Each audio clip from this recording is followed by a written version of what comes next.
Finally অনেকদিন পর মনের মতো একটা ডিভাইস পেলাম। আপনারা আমার হাতে যে স্মার্টফোনটাকে দেখতে পাচ্ছেন, এটা হচ্ছে ইনফিনিক্সের সদ্য লঞ্চ হওয়া স্মার্টফোন ইনফিনিক্স নোট 30 প্রো। মাত্র 27,999 টাকার স্মার্টফোনটিতে থাকছে ফুল এইচডি প্লাস রেজুলেশনের অ্যামোলেড ডিসপ্লে, এছাড়াও 108 মেগাপিক্সেলের ক্যামেরা, মিডিয়াটেক হিলিও G99 এর মতো পাওয়ারফুল চিপসেট, এবং ফোনটিতে থাকছে 68 ওয়াটের ফাস্ট চার্জার। স্পেক্স তো অসাধারণ। এখন রিয়েল লাইফ পারফরমেন্স কেমন সেটাই জানাবো আজকের এই পুরো ভিডিওতে। মূল ভিডিও শুরু করার পূর্বে আপনাদেরকে বলছি, এরকম প্রয়োজনীয় ভিডিওগুলো পাওয়ার জন্য মাস্ট বি আমাদের চ্যানেলটিকে সাবস্ক্রাইব করতে ভুলবেন না। বক্স কন্টেন্টে এজ ইউজুয়াল যা থাকে সবই আপনারা পাবেন, তবে এখানে উল্লেখ করার মতো যে বিষয় সেটা হচ্ছে বক্স কন্টেন্টে আপনারা 68 ওয়াটের একটা ফাস্ট চার্জার পেয়ে যাবেন। ওকে, আর যেহেতু এই স্মার্টফোনটা 15 ওয়াটের ওয়্যারলেস চার্জার সাপোর্ট করে থাকে, সো এখানে কিন্তু ওয়্যারলেস চার্জার ইউজ করতে পারবেন। আর গুড নিউজ এই যে 2000 টাকা মূল্যের এই ওয়্যারলেস চার্জারটা কিন্তু আপনারা ফোনের সাথেই পেয়ে যাচ্ছেন। ইনফিনিক্স হট 30 এর ডিজাইন এক কথায় আমার কাছে অসাধারণ লেগেছে, স্পেশালি এর রিয়ার পার্টের ডিজাইনটুকু। এখানে দেখেন এক ধরনের রঙের মতো কিন্তু রঙটা চেঞ্জ হচ্ছে। যখনই আমি আসলে ফোনের অ্যাঙ্গেলটা চেঞ্জ করছি তখনই কিন্তু এর রঙটা চেঞ্জ হচ্ছে। এটা কিন্তু পার্সোনালি আমার কাছে বেশ ভালোই লাগছে। ফোস্টেড গ্লাস রয়েছে পিছনের দিকে, আর এখানে কিন্তু সহজেই আঙ্গুলের চাপ বসে না, এইটা কিন্তু একটা ভালো জিনিস। ক্যামেরা বামটুকু কিন্তু বেশ বড় সাইজের, এটা হয়তো বা অনেকের কাছে ভালো লাগবে, আবার অনেকের কাছে ভালো নাও লাগতে পারে। তবে বামটুকু কিছুটা উঁচু, যার ফলে কিন্তু আপনি সারফেস কোনো জায়গায় রেখে এটাকে ইউজ করতে গেলে কিছুটা প্রবলেম আপনি ফেস করবেন। বক্স হিসেবে এই ডিজাইনটিও কিন্তু আমার কাছে পার্সোনালি বেশ ভালো লেগেছে। আর ফোনটি কিন্তু যথেষ্ট স্লিম। যারা হালকা পাতলা ফোন পছন্দ করেন এটি কিন্তু তাদের জন্য পারফেক্ট হবে। হালকা পাতলা বললাম এই কারণে, ফোনটির ওজন 200 গ্রামের বেশি হলেও প্রপার ওয়েট ডিস্ট্রিবিউশনের কারণে ফোনটি কিন্তু আমার কাছে যথেষ্ট কমফোর্ট মনে হয়েছে। আমি দীর্ঘ সময় ইউজ করে কিন্তু বাল্কি ফিল করিনি। স্পোর্টস এন্ড বাটনের কাছে সব ঠিকঠাকই রয়েছে। এখানে ডুয়েল স্টেরিও স্পিকার ইউজ করা হয়েছে, যেটা JBL টেকনোলজি স্পিকার। এর স্পিকারের কোয়ালিটি আমি বলবো যে যথেষ্ট লাউড ছিল, তবে বেসের পরিমাণটা একটু কম মনে হয়েছে। আর যখনই আমি ভলিউম 90%-এর বেশি নিয়ে যাচ্ছিলাম তখনই কিন্তু ডিস্টরশনে দেখা পাচ্ছিলাম। আর ডান পাশে কিন্তু physical fingerprint scanner and volume rocker দুইটা একসাথে দেওয়া হয়েছে। পার্সোনালি এই জিনিসটা আমার কাছে ভালো লাগে না, দুই পাশে থাকলে ইউজ করতে একটা কমফোর্ট ফিল পাওয়া যায়। ওকে, পাওয়ার বাটনে দেওয়া ফিজিক্যাল ফিঙ্গারপ্রিন্ট স্ক্যানারটি যথেষ্ট ফাস্ট অ্যান্ড ইকুরেট কাজ করছিল। এখন যদি আমরা সামনের দিকে চলে আসি, তাহলে এইখানে দেওয়া হয়েছে 5 হোল যুক্ত একটা ফুল ভিউ ডিসপ্লে। ওকে, 5 হোলের সাইজটিও পারফেক্টই আছে। উপরের দিকে সিনটি আমার মনে হচ্ছে আরেকটু নেড়ে করা যেত, তবে আমার কাছে সারপ্রাইজিংলি অনেক বেশি ভালো লাগছে যে নিচের দিকে যে সিনটা রয়েছে এইটা খুবই মিনিমাল করা হয়েছে, যেটা এই বাজেটে আপনি খুব বেশি দেখতে পারবেন না। এই ফোনের ডিসপ্লেতে থাকছে 6.67 ইঞ্চির ফুল এইচডি প্লাস রেজুলেশনের একটি অ্যামোলেড ডিসপ্লে, যার রেজুলেশন 1080x2400 পিক্সেল, যার পিপিআই ডেন্সিটি 395, যার ফলে এর ডিসপ্লেতে আমি একদমই শার্পনেসের ঘাটতি লক্ষ্য করিনি। ইন্টারেস্টিং বিষয় হচ্ছে যে এই ডিসপ্লেতে 900 নিট পিক ব্রাইটনেস থাকছে, যার ফলে ডিরেক্ট সানলাইটেও অপারেট করতে গিয়ে আমি কোনো ধরনের প্রবলেম ফেস করিনি। আর এই বাজেটের স্মার্টফোনগুলোতে সাধারণত 900 নিট ব্রাইটনেস খুব একটা দেওয়া হয় না। এই ডিসপ্লে 1 বিলিয়ন পর্যন্ত কালার শো করতে পারে, ভেরি ইন্টারেস্টিং। ডিসপ্লের কালারটা বেশ পাঞ্চি ছিল, আর ব্ল্যাক লেভেলটাও ছিল অনেক বেশি জিপ, যার ফলে কন্টেন্ট ওয়াচিং বা গেমিংয়ের ক্ষেত্রে দারুণ একটা এক্সপিরিয়েন্স পেয়েছি। আর একটা বিষয় হচ্ছে এই ডিসপ্লে HDR10+ সাপোর্ট করে, যার ফলে HDR সাপোর্টেড ভিডিওগুলোতে কিন্তু আপনি বেশ এনজয় করবেন। এই ডিসপ্লে রিফ্রেশ রেট হচ্ছে 120 হার্টজ, বাট আমি যখন নর্মালি ইউজ করছিলাম তখন আমার কাছে কেন জানি মনে হচ্ছিল যে এটা 90 হার্টজের ডিসপ্লে। বাট আমি যখন ওয়েবসাইট থেকে টেস্ট করতে গেলাম তখন দেখলাম যে না, 120 হার্টজ রিফ্রেশ রেটে এখানে আসলে শো করছে। বাট এটা যদি টেকনিক্যাল কোনো বিষয় থাকে আর আপডেটের মধ্যে ফিক্সড করা যায়, তাহলে আমার মনে হয় যে এটা ইনফিনিক্সের ফিক্সড করে ফেলা উচিত। ডিসপ্লেতে কালার শিফটি, নেগেটিভিটি বা টাচ ল্যাকেন্সি জড়িত কোনো ইস্যু আমি খুঁজে পাইনি। তবে এর ডিসপ্লেতে কোন ধরনের প্রোটেকশন ব্যবহার করা হয়েছে সেটা কিন্তু আমরা নিশ্চিত হতে পারিনি।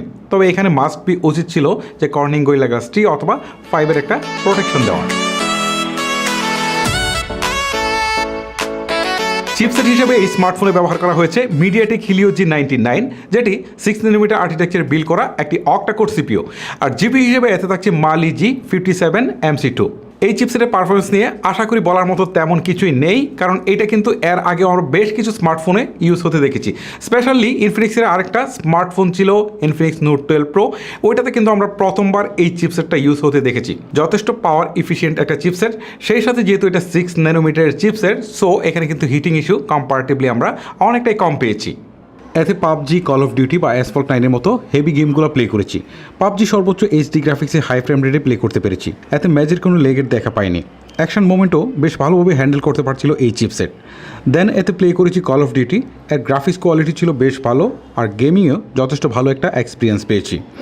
সর্বশেষ প্লে করা অপটিমাইজ গেম অ্যাসপোর্ট 9ও বেশ ভালোভাবে প্লে করতে পেরেছি কোনো প্রকার লেগ বা হিকআপ ছাড়াই।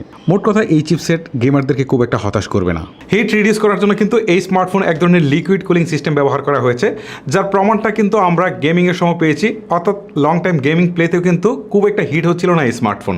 ফোনটিতে 8GB ফিজিক্যাল র্যাম থাকছে, যা LPDDR4X, আর এই 8GB র্যামের সাথে কিন্তু আরও 8GB ভার্চুয়াল র্যাম থাকছে, যেখানে কিন্তু ইনফিনিক্স ফলাও করে প্রচার করছে যে এখানে 16GB র্যাম থাকছে। বস্তুতপক্ষে 8GB ফিজিক্যাল র্যাম আর 8GB ভার্চুয়াল র্যাম। যাই হোক, প্র্যাকটিক্যাল লাইফে হয়তো বা এই ভার্চুয়াল র্যাম খুব একটা কাজে লাগে না, যার ফলে কিন্তু এটা নিয়ে আমি খুব একটা কথাবার্তা বলিও না।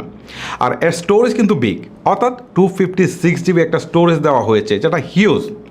ফ্ল্যাগশিপ গ্রেডের একটা এখানে কিন্তু স্টোরেজ আপনারা পাচ্ছেন, যার টাইপ হচ্ছে UFS 2.2, যার ফলে কিন্তু ডাটা রিড এবং রাইট স্পিড আপনি অনেক ফাস্ট পাবেন। তবে আরেকটা কথা হচ্ছে, এখানে আপনি একটা এক্সটার্নাল মেমোরি কার্ড ব্যবহার করতে পারবেন। সো আমার কাছে মনে হয় যে 256GBর পর আর হয়তো বা এক্সটার্নাল মেমোরি কার্ড ব্যবহারের খুব একটা প্রয়োজন আপনার পড়বে না। ফোনটিতে আরেকটা বিষয় থাকছে, সেটা হচ্ছে NFC। সো আপনি যদি NFC সাপোর্টেড কোনো ডিভাইস এটার পিছনে ধরেন, তাহলে কিন্তু জোস কাজ করবে। NFC কি সেটা নিয়ে হয়তো আমি একটা ডেডিকেটেড ভিডিও আপনাদের সামনে নিয়ে আসবো। ফোনটি রান করছে XOS ভার্সন 13-এ, যার টপে থাকছে Android 13। এর ইউআই বেশ কিছু ইন্টারেস্টিং ফিচার আছে, যেগুলো আপনার ডেইলি লাইফকে অনেক বেশি এনজয়েবল করে তুলতে পারে। তবে এতে বেশ কিছু প্রি ইনস্টল অ্যাপ আছে, যার ম্যাক্সিমামে আপনি চাইলে আনইনস্টল করে দিতে পারেন। এর ইউআই নিয়ে আমার একদমই কমপ্লেন নেই। আমার এই কয়েকদিনের ব্যবহারে এর ইউআই থেকে যথেষ্ট ভালো এবং স্মুথ একটা সাপোর্ট পেয়েছি। আমি প্রায় ফোনটিকে 2 সপ্তাহ ধরে ব্যবহার করছি, আর এই সময়ের মধ্যে আমি কোনো ল্যাগজনিত ইস্যু খুঁজে পাইনি। অ্যাপস ওপেনিং বা ক্লোজিং টাইম ছিল যথেষ্ট ফাস্ট, আর ব্যাকগ্রাউন্ডে আমি প্রায় বেশ কিছু অ্যাপস রেখেছিলাম, অন্তত 20টা অ্যাপসের মতো রেখে আমি সোয়াপ করে করে চালাতে গিয়ে একদম লাস্টের যে অ্যাপটা ছিল সেটাতেও গিয়ে দেখলাম যে একদমই ক্র্যাশ করছে না। এই জিনিসটা পার্সোনালি আমার কাছে বেশ ভালো লেগেছে। ফোনটির রিয়ারে থাকছে ট্রিপল ক্যামেরার সেটআপ, যার প্রাইমারি ক্যামেরাটি হচ্ছে 108 মেগাপিক্সেলের, যেটি 1.6 অ্যাপাচারের, আর সেকেন্ডারিতে থাকছে একটি 2 মেগাপিক্সেল ম্যাক্রো এবং থার্ডে থাকছে একটি 2 মেগাপিক্সেলের ডেপথ সেন্সিং ক্যামেরা। আর ফোনটির সেলফিতে থাকছে তারটি 2 মেগাপিক্সেলের একটি ক্যামেরা। তবে এই ক্যামেরা সেটআপ নিয়ে আমার কিছুটা আপত্তি আছে, কারণ এখানে এই যে 2 মেগাপিক্সেল ম্যাক্রো ক্যামেরা দিয়েছে, এটা অপ্রয়োজনীয় লেন্সটা বাদ দিয়ে যদি এখানে একটা আলট্রা ওয়াইড লেন্স দেওয়া যেত, তাহলে এটা হয়তো বা কাজে লাগতো প্র্যাকটিক্যাল লাইফে। বাট এই যে ম্যাক্রো ক্যামেরার মতো অপ্রয়োজনীয় লেন্স, এটা আমার জানা নেই যে কেউ লাইফে কখনো ইউজ করেছে কিনা। আমার মনে হয় যে ম্যাক্সিমাম লোক এটার ব্যবহারই জানে না, আর জানলেও হয়তো বা লাইফে কোনোদিন ইউজই করে নাই। যাই হোক, এবারে আসি ক্যামেরার রিয়েল লাইফ পারফরমেন্সের দিকে। ইন ক্যামেরা এক কথায় অসাধারণ ছবি তুলতে সক্ষম হয়েছে, বলতে পারেন আমার প্রত্যাশার চেয়ে একটু বেটার রেজাল্ট করেছে। ছবিতে ডিটেলস অ্যান্ড শার্পনেস ছিল একদমই পারফেক্ট, তবে কালার অতিরিক্ত স্যাচুরেটেড করে তোলে, যা দেখতে বেশ আইকেচি লাগে। আর এই ক্যামেরার তোলা ছবিগুলো আপনি সরাসরি এডিট ছাড়াই সোশ্যাল মিডিয়ায় আপলোড করতে পারবেন। তবে যারা ন্যাচারাল ছবি পছন্দ করেন, এটি কিন্তু তাদেরকে একেবারেই হতাশ করবে। ছবিতে ডাইনামিক রেঞ্জ ঠিকঠাক মতো ক্যাপচার করতে পেরেছে। 2 মেগাপিক্সেলের পোর্ট্রেট ক্যামেরার সাবজেক্ট সেপারেশন খুব একটা পারফেক্ট ছিল না, তবে নর্মালি না বোঝা গেলেও একটু জুম করলে কিন্তু বোঝা যায় যে আসলে সাবজেক্ট সেপারেশন খুব একটা পারফেক্ট না। যাই হোক, ম্যাক্রো লেন্সের মতো অপ্রয়োজনীয় লেন্স বাদ দিয়ে আমরা সরাসরি চলে যাই এর লো লাইট ফটোগ্রাফিতে। সারপ্রাইজিংলি এর লো লাইট ফটোগ্রাফির পারফরমেন্স ছিল আউটস্ট্যান্ডিং।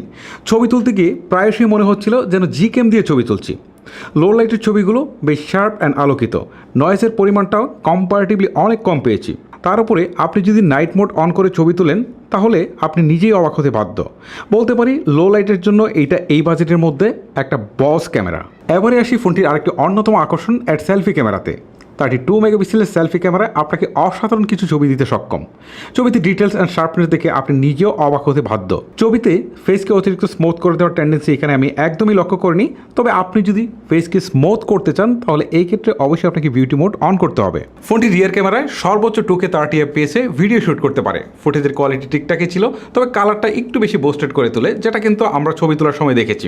ওকে, তবে এই ক্যামেরা কিন্তু খুব একটা স্টেবল ছিল না। এখানে আলট্রা স্টেডি মোড নামে যে মোডটা রয়েছে, সেটা যদি আপনি অন করেন, তাহলে ফোর্স করে আপনার ফুটেজটাকে অনেকটা স্টেডি করবে, বাট ফুটেজের কোয়ালিটিতে কিন্তু অনেক লস হয়ে যায়। মানে খুব ভালো ফুটেজ আপনি এখান থেকে পাবেন না। এর ক্যামেরাতে অবশ্যই 4K সাপোর্টও থাকা উচিত ছিল, আর এখানে ভিডিও স্টেবিলাইজেশনের বিষয়টাতে হয়তো ইনফিনিক্সের আরেকটু গুরুত্ব দেওয়া উচিত ছিল। ফোনটির পাওয়ার সেকশনে দেওয়া হয়েছে 5000 মিলিঅ্যাম্পের ব্যাটারি, যার সাথে বক্সে থাকছে একটি 68 ওয়াটের ফাস্ট চার্জার। আর এই চার্জার দিয়ে যদি আপনি 1% থেকে 80% পর্যন্ত চার্জ করেন তাহলে অনলি 30 মিনিটে চার্জ করতে পারবেন। এখন অনেকেই হয়তো প্রশ্ন করতে পারেন যে আসলে এত দ্রুত চার্জ করার কারণে ব্যাটারি হয়তো নষ্ট হয়ে যেতে পারে, বাট ইনফিনিক্স বলছে যে এতে ডুয়েল চ্যানেল টেকনোলজি ইউজ করা হয়েছে, যার ফলে আপনার দ্রুত চার্জ হলেও ব্যাটারি কিন্তু নষ্ট হবে না। ও ভালো কথা, আমি কিন্তু আপনাদেরকে আগেই বলেছি যে এই স্মার্টফোনে কিন্তু 15 আওয়ার্সের ওয়্যারলেস চার্জিং সাপোর্ট করে থাকে। সো আমি কিন্তু টেস্ট করে দেখিনি যে আসলে কত সময় লাগে এটা চার্জ হতে। চার্জিং নিয়ে যে এই স্মার্টফোনে কত ধরনের টেকনোলজি ইমপ্লিমেন্টেশন করা হয়েছে সেটা হয়তো শর্ট সময়ে আপনাদেরকে বলে বোঝাতে পারবো না। চার্জার বাইপাস নামে একটা টেকনোলজি রয়েছে, যেখানে কিন্তু আপনি গেমিং করার সময় কিন্তু স্মার্টফোনটাকে ইউজ করতে পারবেন, বাট সেটা কিন্তু খুব বেশি হিট হবে না। এছাড়াও কিন্তু আপনি এই স্মার্টফোনে ইয়ার স্মার্ট চার্জার এবং রিভার্স চার্জিং ফ্যাসিলিটিস পাচ্ছেন। যাই হোক, এতক্ষণ তো ফোনটির বেসিক বিষয় নিয়ে কথা বলছিলাম, এবার একটু ফোনটির আদার্স ফিচার নিয়ে কথা বলি, যেগুলো হয়তো একটা ফোনের জন্য অনেক বেশি ইম্পর্টেন্ট। তার মধ্যে হচ্ছে call quality, network connectivity, internet download, upload speed, Bluetooth connection, wifi connection, এইসব সব কিছুই আমি খুব কেয়ারফুলি টেস্ট করেছি। এক্স্যাক্টলি আমি এই ফোনে কোনো ধরনের প্রবলেম খুঁজে পাইনি। যাই হোক, আমরা কিন্তু দেখতে দেখতে একদম ভিডিও শেষ প্রান্তে চলে এসেছি। এবার একটু সামারাইজ করি যে কোন কোন জিনিস ভালো লাগেনি বা একটু ইমপ্রুভমেন্ট করার জায়গা ছিল। প্রথমত হচ্ছে এখানে একটা আলট্রা ওয়াইড শুটার দেওয়া উচিত ছিল, 4K রেজুলেশন এবং ভিডিও স্টেবিলাইজেশনটা নিয়ে আরেকটু কাজ করা উচিত ছিল, আর ডিসপ্লেতে মাস্ট বি একটা প্রোটেকশন দেওয়া উচিত ছিল। তবে আরেকটা জিনিস আমি এখানে উল্লেখ করতে পারি, সেটা হচ্ছে আরেকটা ভেরিয়েন্ট, এখানে 256 জিবির যে স্টোরেজ ভেরিয়েন্ট দেওয়া হয়েছে সেটা কিন্তু এখানে প্রাইস অনুযায়ী ঠিকঠাকই রয়েছে। তবে এখানে যদি 128 জিবির আরেকটা ভেরিয়েন্ট দেওয়া যেত এবং প্রাইসটা যদি 25 থেকে 26,000 টাকার মধ্যে করা যেত, তাহলে কিন্তু অনেকেরই কয়েকমাতার মধ্যে এই ফোনটা চলে আসতো এবং একটা জোস ফোন হতে পারতো। ওকে, সর্বজনীন ফোন যেটাকে বলতে পারি আর কি, একটা সার্বজনীন ফোন হতে পারতো। তবে ভালো লাগার মধ্যে এখানে অনেক ব্যাপার রয়েছে। প্রথমত হচ্ছে এর যে ডিজাইন ফোনটার, এটা কিন্তু আউটস্ট্যান্ডিং একটা ডিজাইন দেওয়া হয়েছে, একটা অসাধারণ একটা ডিসপ্লে দেওয়া হয়েছে, একটা পাওয়ারফুল একটা চিপসেটও দেওয়া হয়েছে। দেন ক্যামেরা কোয়ালিটিও কিন্তু যথেষ্ট ভালো পেয়েছি, বিশেষ করে প্রাইস বিবেচনায়। এবং যদি আমি এটার ব্যাটারি এবং চার্জারের কথা বলি, এখানেও কিন্তু যথেষ্ট ভাজিমাত করে দিয়েছে ইনফিনিক্স। সব মিলে হচ্ছে এটা একটা চমৎকার ডিল বা একটা বেস্ট ডিল বলতে পারি এই বাজেটের মধ্যে। যাই হোক, ভালো মন্দ সব কিছুই থাকবে, আর সব কিছু বিচার বিশ্লেষণ করে এক কথায় যদি বলি, এই ফোনটা যে কাউকে এই বাজেটের মধ্যে ইজিলি আমি সাজেস্ট করতে পারি। যাই হোক, ফোনটি সম্পর্কে আপনার কী অভিমত সেটা অবশ্যই আমাকে নিচে কমেন্ট করে জানাবেন। আজকের মতো আমি হিমেল এখানে বিদায় নিচ্ছি। আল্লাহ হাফেজ।